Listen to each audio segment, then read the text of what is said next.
Welcome to Callosm, a podcast where science meets art. Callosm is a bundle of fibers that connects the left half of the brain with the right. According to conventional neuroscience, the left half of the brain is more logical and mathematical, and the right half is more artistic and creative. Although modern literature challenges this concept, the reason I named it Callosm is because the theme of this podcast is interdisciplinary thinking. I strongly believe that the future lies in taking a fundamental concept from one field and applying it to another, leading to new ideas that transcend the confines of a single discipline. My name is Dr. Suneet Zadav. I'm an assistant professor in anatomy and a musician who's currently pursuing a PhD in cognitive neuroscience, trying to understand how music affects the brain. While reading the latest research on this topic, I was fascinated by how much we do not know yet. And the podcast is my idea of trying to deliver whatever I read to an audience that is excited to learn more about the human brain and body, but in simpler words, so they feel enabled to live a healthier life. Lastly, being part of an independent music community, I would further love to use this podcast to help indie artists perform their upcoming art, in the hope that it reaches a wider audience. Okay, welcome back. Now I'm going to actually get into the details of what Ameya does as a chief physician for the Paralympic team, and then we're going to find out how we can apply those exercise physiology principles and performance optimization principles in our daily lives. So Ameya, let's start by first speaking of the nitty-gritties of your job as the team physician. First and foremost, obviously, as a doctor of the whole contingent, it's to take care of the health aspect of my athletes. And a lot of coordination with the support staff required as to date of arrival, date of departure, where are they staying. I'll be in the same village. But above everything else, my sole aim is just to be available, either physically or on call, whenever they call me. Amazing. And wherever they call me. Right. Because just the fact that someone is there to hear them out. It could be an ailment, it could be an injury, or it could just be nerves before the competition. Because mind you, it's no small competition as a school or something. You know, you're representing the country. Your name is behind on the back. The country flag is on your chest. And it's a big moment for all of them. For some are making their debuts, and some we have world champions also traveling. But there will be butterflies. It's just, I should be there for them. And look at a lot of administrative things also, if need be. As I told you, the example of the accreditation and the meal timings. And again, we are having a team of, I think, 10 to 12 physiotherapists who will be allotted their respective athletes. And then we all will report to each other what's happening. So have a lot of communication going if there is an injury or if there's a mishap medically. Right. Or for whatever reason. And just be there for them and look after them and to get them. The time we leave the borders of India to come back, they are my responsibility, and I hope I do justice. And I hope I don't get to work a lot. Because if I get to work, that means there's something going wrong medically, which nobody wants. Right. Yeah, and another important aspect is also there are a lot of samples to test for doping, which get carried out in the venue, and it's a random selection, or sometimes only the medal winners that I can get there only to when I get there. So just to sensitize the athletes about, all the athletes are well trained and established ones, so it's not that they don't know or they're not aware of it, but again, it's my duty to reinforce the knowledge that I have and what's so important, because it's really unforgiving, the whole environment. And you've got to be very competitive, and we want to prepare accordingly. Got it. And I believe all these team players are going through two battles. Actually, it's three. The first battle you've already established in the first half of the episode, where even the most simple things like just going to urinate or brushing your teeth is such a big task that everything has to be planned way in advance. The second battle is obviously the battle that all sportsmen or sportswomen face in any kind of sport, which is the performance pressure, right? The performance pressure, which could be a physical kind of fitness where they have to be having high endurance, they have to have high muscle strength, conditioned joint function, all of these things. And of course, the mental battle, the battle of the mind, to be able to perform really acutely and precisely in spite of all the pressure, the expectations from the country, the audience, and maybe some personal problems that they probably definitely go through, just like the rest of us, which has to completely be put to sleep when they're on the field. So, could you tell us a few things that you've seen in your journey as the physician of a Paralympic team? Few things that our listeners over here, and myself, of course, can inculcate in our daily lives for performance optimization. Now, be aware that even approaching a preliminary exam or university exam for medical sciences, or doing a really, really long tour for a musician, is at the end of the day a battle. It's a performance, Absolutely. right? Everything is performance based.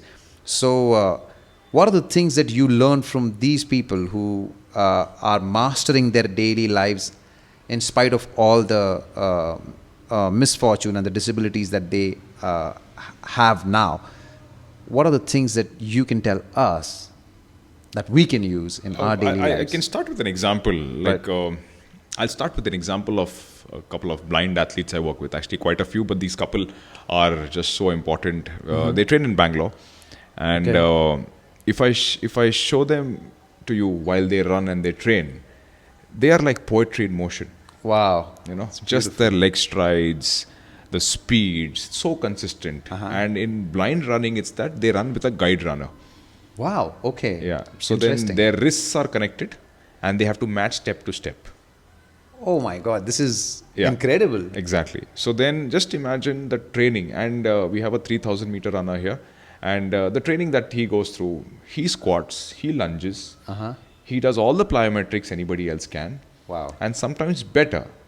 And the reason being is that majority of our senses, when we react to a stimuli, is visual. Got it. Right? Interesting. So once you remove the visual senses, what are you left with? So that is one thing where the athlete is so good at. His reflexes are so sharp. We have tested it with respect to the sound. Wow. Wow. His reflexes are nanoseconds faster than any other person who can see.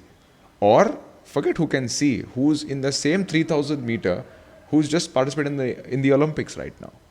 So that tells you something, that you can impart those training modules. Like if you are standing, Right. you have your Romberg sign, right? Exactly. That's what I was thinking about right now. Yeah. Romberg So sign. Romberg sign is a CNS test. It can also be a CNS training mechanism for people like you and me. Wow. So after you finish whatever exercise you do or the post-workout regime, just stand on your 2 feet, looking at a certain point with your head still, and close your eyes for some time. You'll automatically want to listen to your surroundings. You want to smell everything. You want all your perceptions to be in order. First, it will start with fear, and gradually it will go towards comfort, and then you will have a lot of better neuronal activity going on, which will train you in a much better way. This is mind-blowing. I've read a book called Telltale Brain, which is basically a brain on... he's a Indian-born, now he's in Stanford. I think his name is Dr. Ramakrishnan. And Ramakrishnan speaks about... Most of his work was on amputees. And he later started realizing how the regions of the brain that were representing the part of the limb that was lost, the surrounding regions would automatically start encroaching upon these brain regions. So the brain has this incredible capacity of neuroplasticity and just making up for the things that you lose. And to hear something from this perspective, just as simple as just closing your eyes, because I just realized for those who are not medical listeners, Romberg sign is a sign where you seem to be steadily standing, but the moment you close your eyes, you start swaying. And this is a test of cerebellar dysfunction, cerebellum being the part of the brain that is responsible for balance and coordination. So apparently, if your cerebellum is somehow compromised, you still have enough of visual information to make sure that you're standing steady. Yeah. But the moment you close your eyes, you kind of lose the visual context of the entire scenario, and suddenly your brain goes for a toss, or rather the cerebellum cannot contribute to maintaining balance and you lose your balance. And this is amazing. This is amazing, man. And that's what. So there's a test we conduct for the VO2 max. Okay. That is to see how well or how efficiently is your heart and lung function. So I give an example of a vehicle. Okay. Right. The first thing what you see in a vehicle in a four-wheeler, kitna mileage dega. It's as simple as that. So higher the mileage, better is the car. Right. Similarly, higher is the value, ml per kg percentage. In this particular test, better is your cardiorespiratory function, which is very important for any aerobic activity. Got it. Right. So we tested this boy again. He's Same fellow. He's 95% blind. And he told us this test was carried out in Ameya Memorial Hospital in Bangalore, where I currently work. He told me, we don't want a harness and all that there's an arm swing which happens, he's not comfortable. I'm like, okay, so at what speeds? We just modified the protocol for him. So you won't believe he touched speeds of close to 16 to 17 kmph on the treadmill just by listening to us. Wow. So there was myself on the left, another of my assistants onto the right, and the protocol was set in the machine, and on an incline of close to 8. Wow. And this guy is 95% blind. So later on, he went on to win the silver medal at the Para Asian Games, which was incredible. And so he was one of the, I think, the first athletes to be tested like that in any facility in India. And we look forward to testing more such people and maybe modifying a few protocols here and there, because I firmly believe that if an able body can be tested, a para athlete can be tested also, provided you have the right equipment and more importantly, the right people behind the machine. Absolutely. First is to take care of their physical and mental well-being, and then is performance enhancement. Right. And the crux of performance enhancement is data. Sure. So once you extract that, once you keep testing them, we can modify the training protocol, we can modify their eating habits. Wow. And then can take it to another level. Okay, and this is where you come in? All of this information. Absolutely. How do you interpret this data and apply it? Absolutely. How to apply it, sit with the coaches, tell them at what speed to run it, what heart rate levels do they train, which zone do they need to go, and what is RP, that is the rate of perceived exertion, when to start, when to stop. Again, it's all our recommendation based on numbers and knowing the athletes. I'm not saying this is the only way where the athlete will perform, but it definitely enhances performance. That's incredible. And I don't know if you would be allowed to speak officially about this, but what kind of supplements are the athletes taking? Because we did an episode on creatine and we busted a few myths about creatine being unhealthy. My student Mannat and I are currently studying a supplement called citrulline malate, which is known for its effects on vasodilation, and there's still confounding literature on how well it would work. So we're actually working on citrulline malate in 12 females as a pilot study next year. And I have a friend who is manufacturing the citrulline for us and the placebo, which will come from the same factory. So these two supplements are something that I've been using in my daily life for better performance in the gym. And I have seen some good effects, but again, I wouldn't really recommend it to anyone unless more robust research comes out. But since you've been in the field and you're working with these athletes, would you be allowed to speak a little bit about the supplementation that they take? I just don't want to promote any particular brand or something here, because it's purely for academics and knowledge. But I like to keep things simple. Right. It depends on the population that you are. And most importantly, why are you doing it? Right. That's where the terminology of being metabolically fit comes into existence. Right. All right. Now, an RDA, that is the recommended daily allowance. Each mineral, each nutrient has an RDA. Right. So that much is required for efficiency of a bodily function. Right. So long as you're getting that, you're good to go. Period. Okay. Now, you're leveling it up. If it's a athlete who's training, right, requirements goes up. Definitely. Meet the requirements. Right. So on and so forth. Now, how much to meet, when to meet, I'll keep it very, very sport specific. Okay. So I can't give the same diet to a powerlifter as what I'm giving a marathon runner. Absolutely, yeah. One is endurance, the other is strength. Exactly. So it's a yo-yo. And there's a lot been spoken about nutrition and health and perspectives and all that. See, ultimately, nutrition is such a subjective topic in an objective world. Absolutely. They say that the egg is XYZ grams of protein in it and stuff, right? But when a person consumes it, how much of it has been absorbed? Does the person have any underlying disease? That's why. So my only advice to youngsters is that, or anyone in the health and fitness industry, is that don't ape the other person. Oh, that's a great advice. That's a great piece of advice. You know your body. Yeah. You do, and since the medical students are there, you study it in depth. You'll be better people once you have the knowledge to prescribe in the right amounts. Right.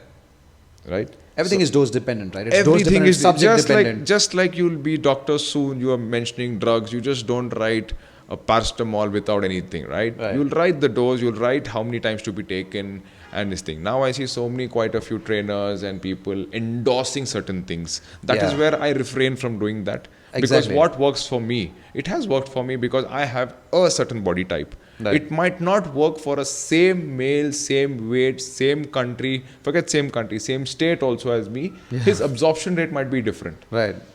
So I rather stay away from the nutritional topic, and all the best for your study. And you need to enlighten me once you finish the study of how it goes. Right? Yeah, but that's so well said, because a lot of everybody on Instagram is trying to sell you something, man. Absolutely. Everything is, and they just make it's called cherry picking. They'll just take a small amount of data and they'll blow it out of proportion to sell something. Absolutely. Or sometimes they would like to also incite fear by taking a finding that might just make, because fear sells, Fear is the big component of marketing. Exactly. So gets you that dopamine hit. So, so glad to be blessed with guests on the podcast who are very, very focused about not wanting to endorse or sell anything. And I think that's a fresh change, where everyone's trying to sell you something. This might just come across as a very authentic thing, and I appreciate that authenticity. I hope so. Yeah, I hope so. I mean, I'm very certain that it will. And it's a science crowd that we're catering to here, and then there's an artistic crowd as well, which is probably a little more subjective to these myths. So one of the most important themes of this podcast is to make sure that the science people can help the arts people and vice versa. Yeah, absolutely. And that's where your metabolic fitness comes into play. Both physiologically, psychologically, mentally, any way possible. You're not here, just ask yourself. We see even in a population, in an urban population like Bangalore, we see a wide spectrum of people. Some of you will, do religiously hit the gym for a particular reason. Some of you might just not do anything. Everything is okay, but just the body is meant to move. Be physically active for some part of the day. Okay. Eat right, because it's just fueling energy. Right. You can have your cheat meal, cheat day, whatever you want to call it. These are all fancy terms, which, courtesy I know because of my athletes. But be metabolically fit. And by that I mean, even at the age of 60, 70, 80, God bless you all, you should be physically independent. And do your own things on your own. And secondly, most important, have a very, very clear blood profile. Okay. So I think if you're aiming for these two things, it's more on longevity. Right. So I see a lot of new terms in biohacking and longevity and all that. I mean, it's great that words are coming in, but it comes down to the simple aspects. You eat right, you be physically active. More often than not, you're good to go. So eat right, eat whole, eat organic, and move more as much as possible. Move as and much recovery. as possible. And appropriate amount of recovery. And talking about recovery, just another thing, since we've touched upon recovery too. Recovery, majority of the recovery happens when you get a good night's sleep. Oh, yeah. And some part of nutrition. So it's about roughly, according to data by British Journal of Sports Medicine or the ACSM, American College of Sports Medicine, about 75% of recovery happens when you sleep. 10% to 15% is the nutrition that comes to about 90%. 10% only is any and every other ergogenic aids. You have your sports massagers, guns, game ready machine, ice bath, no matter what you do, it's only 10%. That's why when you see an athlete use all these things, don't get tempted to invest if your sleep is not right. Perfect. Perfect. First focus on that, because obviously the athlete, you're not going to see a photo of an athlete sleeping and be like, wow, I want to sleep like him. Right? Got it. Yeah, but that only if he has a fancy equipment and he's doing it for recovery. I mean, he needs recovery at that level because the margin of error is so less. Yeah, got it. Just ask yourself, do you need that kind of recovery? And more often than not, we don't. Yeah, absolutely. This is actually a very interesting conversation. When I was driving down to Bangalore, I heard the entire podcast episode between Dr. Andrew Huberman, Stanford neuroscientist and podcaster, and Dr. Peter Attia, who's also a podcaster. He's a physician and he's a podcaster having his own podcast called Drive. And the conversation was so amazing, and Huberman breaks down everything that he does for longevity and anti-aging.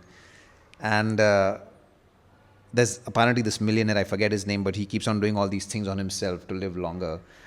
And Peter Attia just ends the podcast with such an amazing statement. He says, it has always been the holy trifecta: sleep, movement, and nutrition. Absolutely. And everybody knows, since our pardadas also have told us what exactly, that no matter how much more science advances, these three are the most important things that are going to help you live a bigger, fuller, and longer, and quality of life. And he says, doing all of these little teeny mini things, 10% of this, I add my creatine, I take my NAD. What's teeny mini?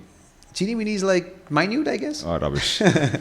So, but doing all of these things, he says that it's literally like asking that when the Titanic is sinking, it's like asking, oh, did they have a lobster or did they have a steak that was being served? Or what was the music that the musicians were playing when the Titanic was sinking? See, at the end of the day, I don't mean to sound very negative, but we are all a sinking Titanic because every moment we age. With every minute we are growing older. And what is important is the quality of our relationships with food, with human beings, with exercise, with movement, with sport. And just everything else has such a low margin that it can add. Yeah. So it's crazy to go nuts over it and actually go obsessed over it. And that is even more pathological and unhealthy than just doing what you just said. So that was amazing. Before I ask you a personal question, because we always end our podcast on that same personal question, I want to ask you one more question, and I want you to look at the camera for the YouTube watchers and of course for the Spotify listeners also. Could you please tell everybody the role of discipline? Now you've seen it up close, right? You've seen what difference even a millisecond can make in performance, and you've seen what difference it can make to not show up for practice on one day. So is there any words that you could say for the listeners or the watchers about just how, I know that people don't get disciplined by just constantly telling, by having other people tell them about discipline. But is there any insight you could give about why this is such a pivotal it's more thing? Than the why, it is, I'll make a very simple statement: discipline is boring. You will be called, it's not at all a fun thing or an entertaining thing to do. Right. Discipline is habit. And discipline is definitely not motivation. So I hear a lot of my athletes talk about motivation and, I'm motivated to do something, which is great. Right. But then there's something more than that, which all the top athletes, and it's the crux of how the armed forces also built, it's discipline. Right. So if you have to do certain things in a certain way, same time, same day, repeatedly, it's only how bad you want the end product of it. If you think it's worth it, you have to go. Take, for example, your first year exams in physio biochemistry. If you want to get X amount of marks, there's no other way to do it, but you have to study. The only difference is that some might assimilate that knowledge in 1 hour, some might do it in 4 hours. But again, it's not him versus her or her versus another person, right? It's you versus you again. Right. That trickles down into every aspect of life. Discipline is boring. Motivation is overrated, and discipline beats motivation.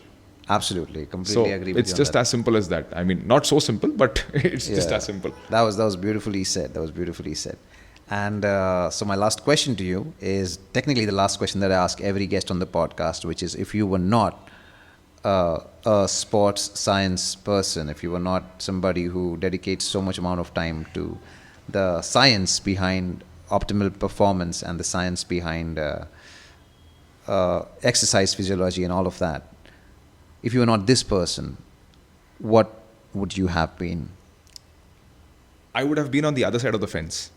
Beautiful. I love that. So I would either have gone to the National Defense Academy and joined the infantry and the fighting forces.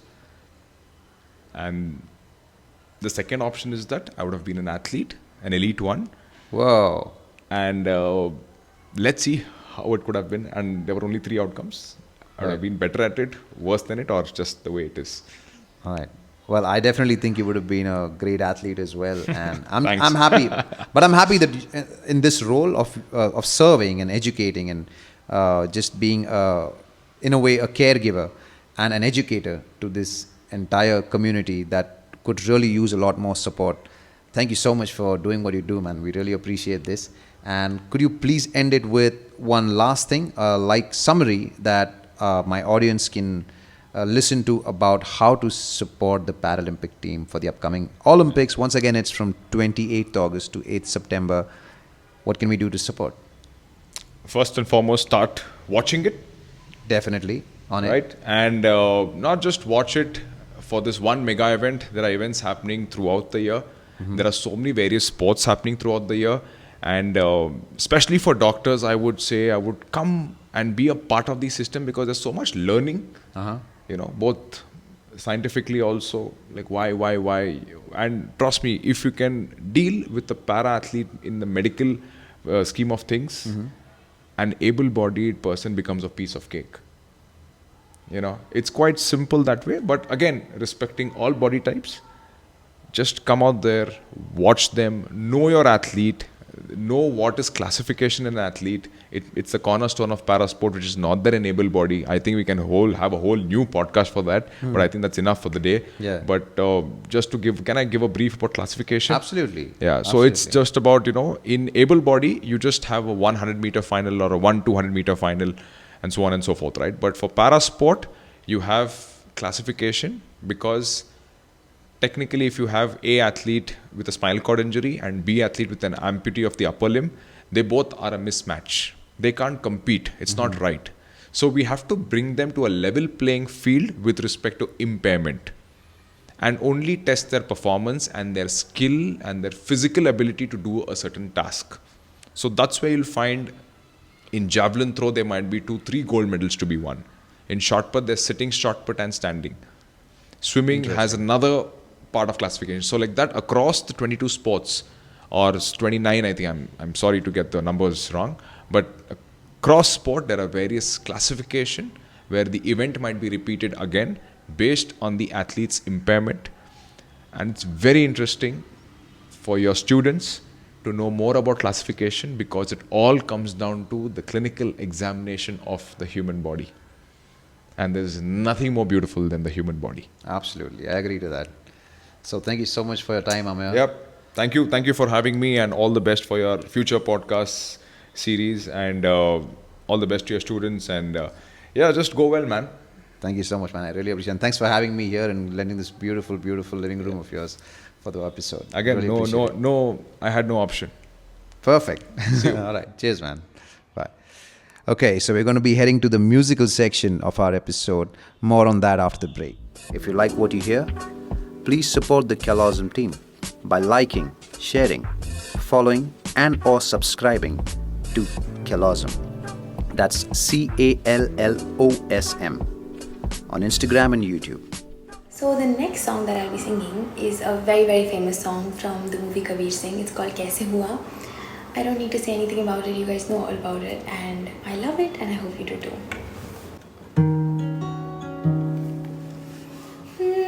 हंसता रहता हूँ तुझसे मिलकर क्यों आजकल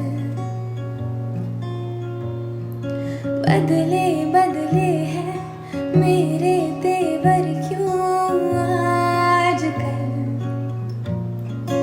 आँखें मेरी हर जगह ढूंढे तुझे बेवजह ये मैं हूँ या कोई और है मेरी तरह कैसे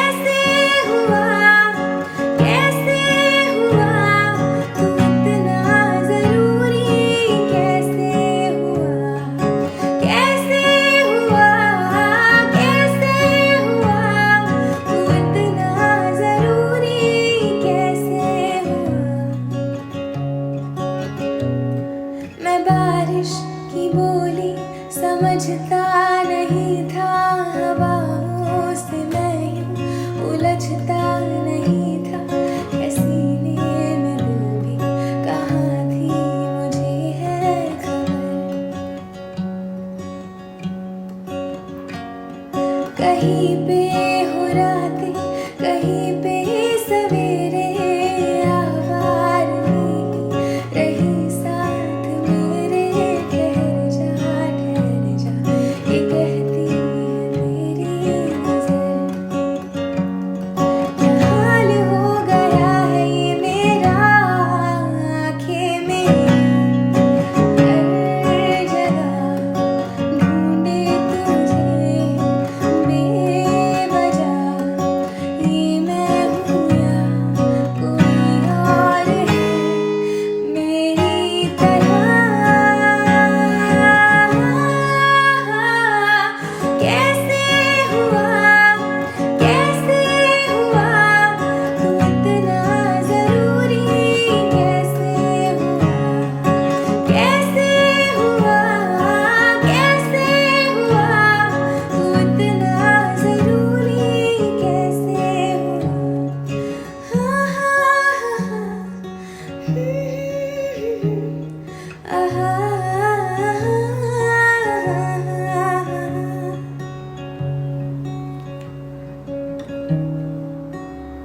Thank you.